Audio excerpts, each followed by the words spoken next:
Hi, my name is Mike. Welcome to my vlog about football in general and Burnley FC in particular. A vlog that this week is going to start by stealing a comment from OneTouchFootball.com.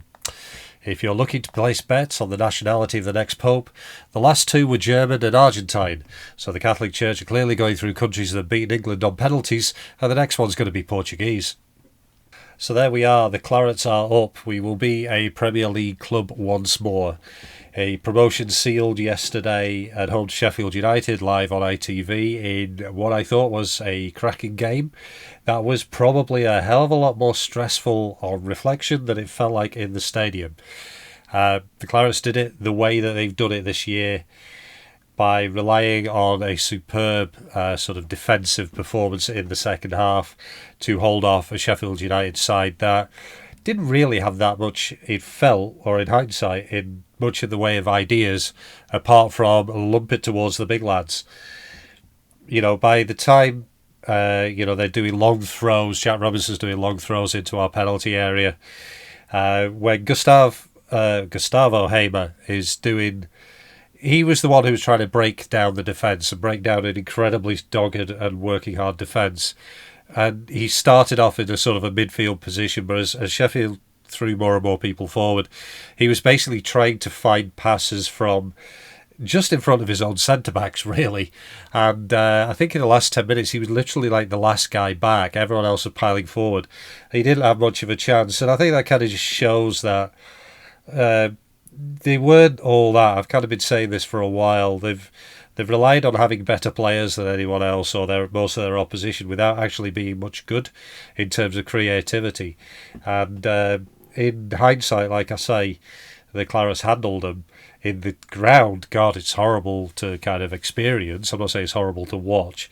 I'll get onto that in a few, but it's horrible to experience. And the tension was, I was sick with the tension at half-time, let alone during that second half. But the Clarets kind of held on without too much in the way of fright or danger or anything like that. I mean, to be honest, Norwich almost equalised, if I remember rightly. Watford almost equalised in the last couple of minutes, but Sheffield United didn't. And if I get my facts correct, I'm fully prepared to be wrong.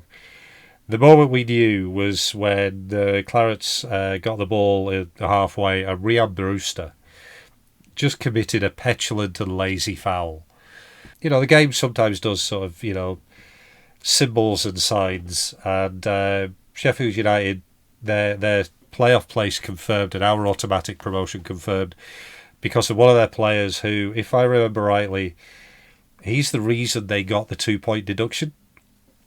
I'm pretty sure it's because of the late transfer payments when they bought him from Liverpool for 25 million or so. A lot of money. They spent a lot of money on him, and he has not planned out the way they thought he would, partly due to injury, but partly due to not being as good as they thought he was. But I thought it was an interesting sort of symbol that perhaps the problem with Sheffield United, and certainly one of the reasons they are where they are, was the guy who just committed the laziest foul, took down, I think it was Cullen, and that's when everyone in the stadium let out that sigh, let out that, yeah, we've done it.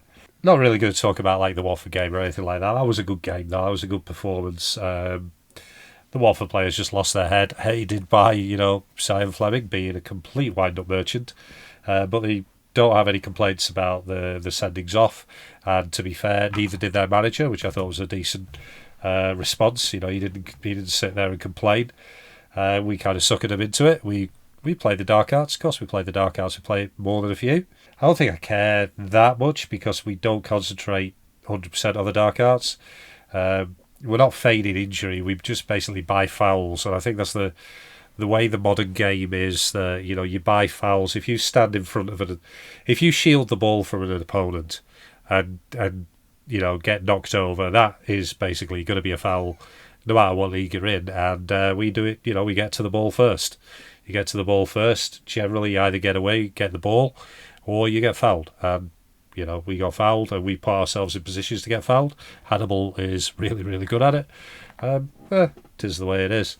Yeah, interesting to see Chris Wilder, the meltdown at the end again. flashpoint in the tunnel, second game in a row. We had our pitch invasion, which they're always going to do it. I don't get the point of having a ring of people around the edge of the pitch and then them just standing there while kids run by them. What's the point? It just seems a complete waste of time and effort on everybody's part. Either stop them or don't stop them. But don't stand there and just go, whatever. I don't know, it's just security theatre, as the phrase goes. It's just pretending.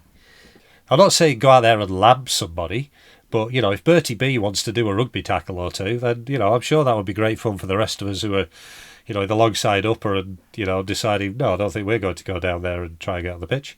But anyway, I mean, they'll just be the same, by the way, at the Millwall game if we get the title. They'll just run on the pitch again. And they'll run past people in high-vis jackets who just go, yeah, fair enough, play through. Weird, don't get it. But anyway, I know some of them gave a bit of jip to the Sheffield United players. Never good, but I mean, again, if I've always sort of said this, I don't care who you play for or anything like that. If you are a player, you are entitled to give out as much abuse to someone who is giving abuse to you as you get. Fair's fair. Because one of the worst things in football fandom is a guy who screams and F's and Jeffs and calls a player all the names under the sun, and when that player turns around and looks at him funny, he's just whinging on social media. It's like a lot of people out there can sort of take it, dish it out, but don't take it. So, I have no problem with a player giving the verbals or whatever back to fans who have been abusing them, because it is the fans who start it every single time, by the way. So, but anyway, unsavoury scenes and all that kind of thing.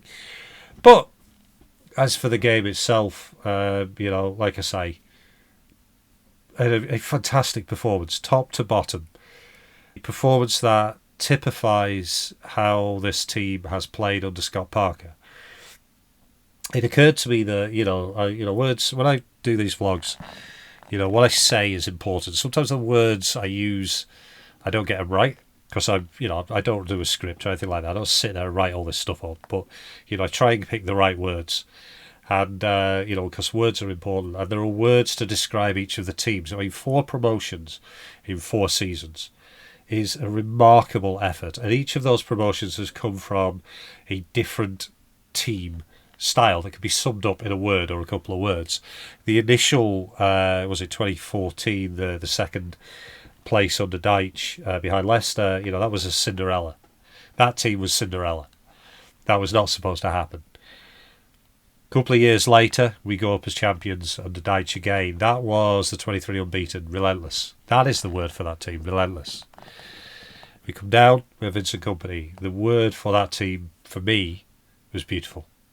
There are so many I could use. Beautiful, perfect, or dreamlike, or something like that. It was an astonishing season. But this team, a very dull word comparatively, but I think this one appropriate, is work. That team has not taken a shift off all season. Start to finish of every game, that team has worked, properly worked. Hannibal and Brownhill yesterday ran themselves into the ground. And it was not wasted effort. It was not running around for the sake of it. It was proper work, hard graft. And they were exhausted by the end. Well, not by the end. I mean, they were off after, 80 minutes or whatever. And then they're replaced by Josh Lauren. And again, in injury time, he is chasing the ball down. He is harrying the Sheffield United defence. It goes out for a throw-in halfway in the opposition half.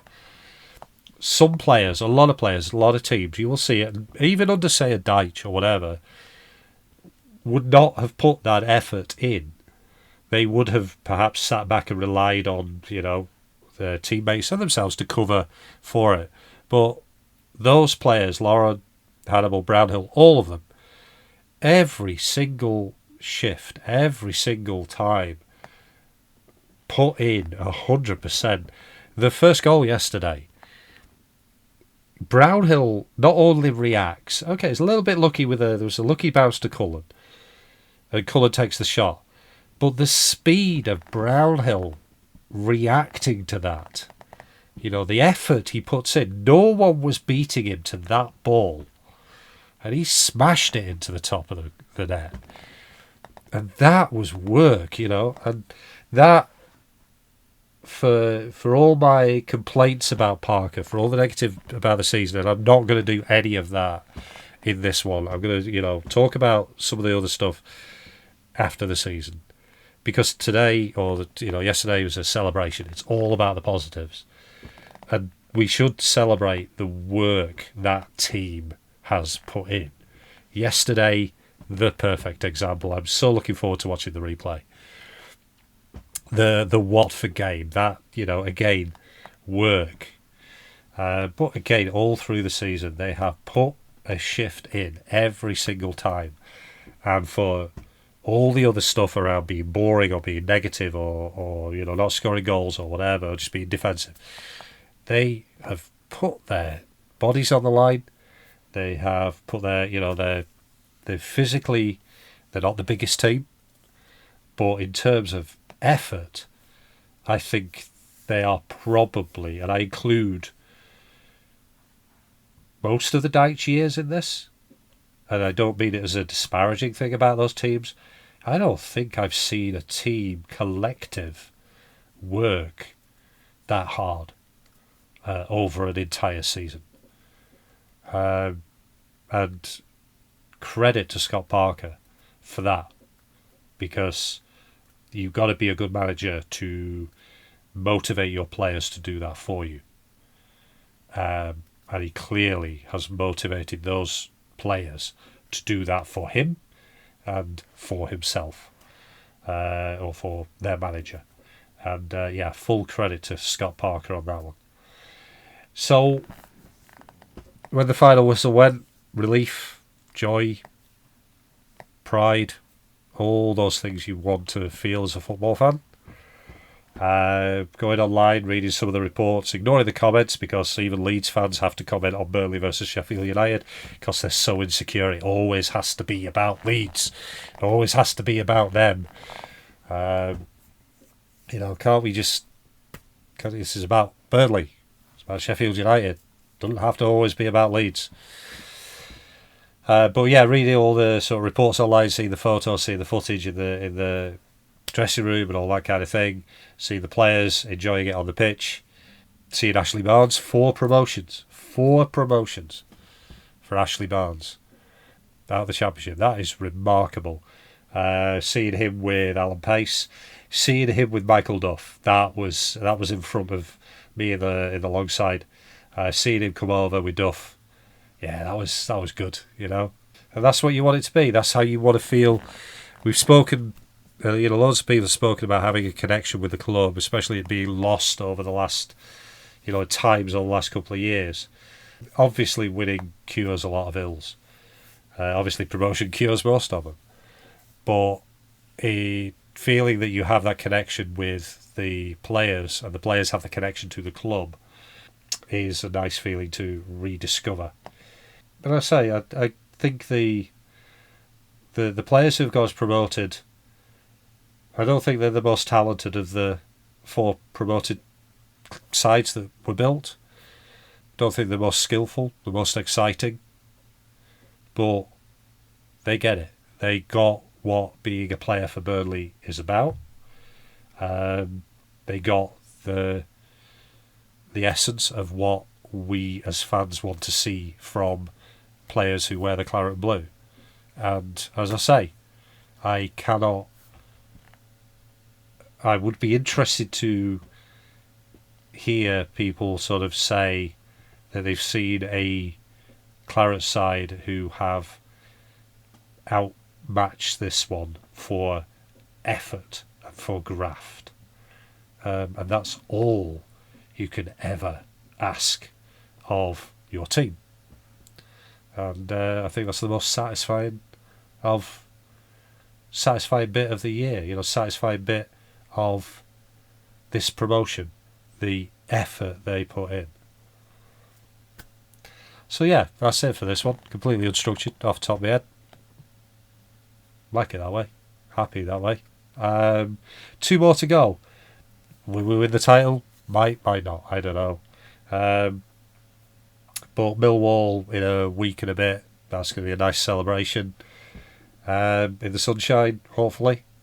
And then for all the faults of the Premier League, and I am not looking forward to the Premier League. My issues with the Premier League are well known, but we are Premier League, and we're one of the top 20 clubs in England.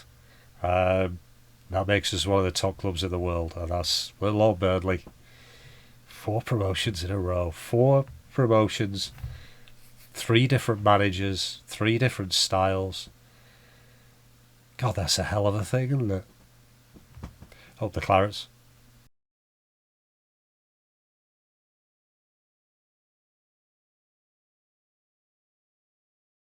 If you enjoy this vlog, then please click like. If you really liked it, then please click the subscribe to be notified when I do produce new content. And we have around about 60 different vlogs so far, covering the last couple of years. If you want to have a look around the channel and enjoy, and always please leave your comments below.